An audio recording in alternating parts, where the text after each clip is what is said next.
ইকরা বিসমি রাব্বিকাল্লাযী খলাক, তোমার রবের নামে তুমি পড়ো যিনি তোমাকে সৃষ্টি করেছেন।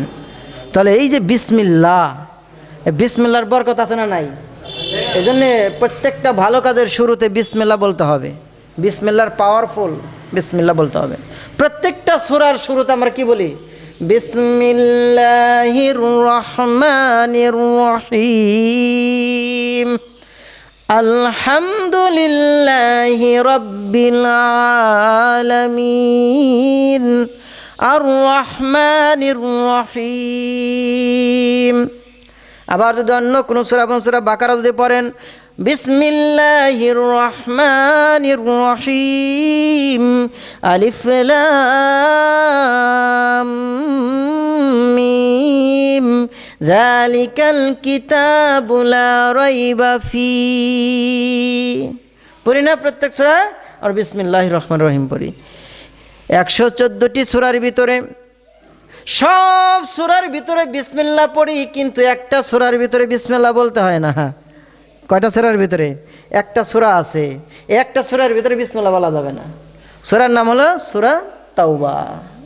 সূরা তাওবা, তাওবা সূরা, সূরার নাম হলো তাওবা। এটার ভিতরে বিসমিল্লাহ বলা যাবে না। যাই হোক, তাহলে জ্ঞান অর্জন করতে হবে। যেই কথাগুলো আমি বলতেছিলাম, জ্ঞান এমন একটা জিনিস, এই জ্ঞান যার আছে সে কখনো জ্ঞানের বড়াই করতে পারে না। জ্ঞানের বড়াই করতে পারে যে আমি আমার অনেক জ্ঞান, এরকম বড়াই করা চলবে না।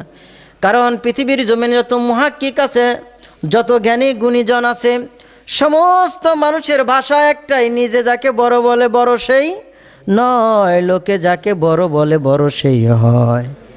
লোকে যাকে বড় বলে সেই বড় হয়, সেই জ্ঞানী হয়।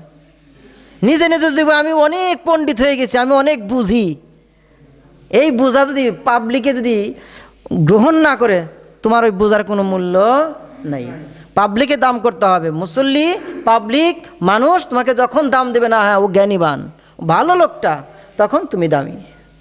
তোমার অনেক জ্ঞান আছে, অনেক অর্জন করেছো শিক্ষিত, কিন্তু তোমার কথায় ভাষায় ঠিক নাই, তুমি মানুষকে কষ্ট দাও, তাহলে এইভাবে তোমাকে জ্ঞানী মানুষ বলবে না। তোমাকে দেখবা তোমার সামনে তোমাকে রাজা রাজা বলতেছে, দূরে গেলেই কি বলতেছে? এই ভাষাটা বললাম না, দূরে গেলেই তোমাকে গালি দিবে।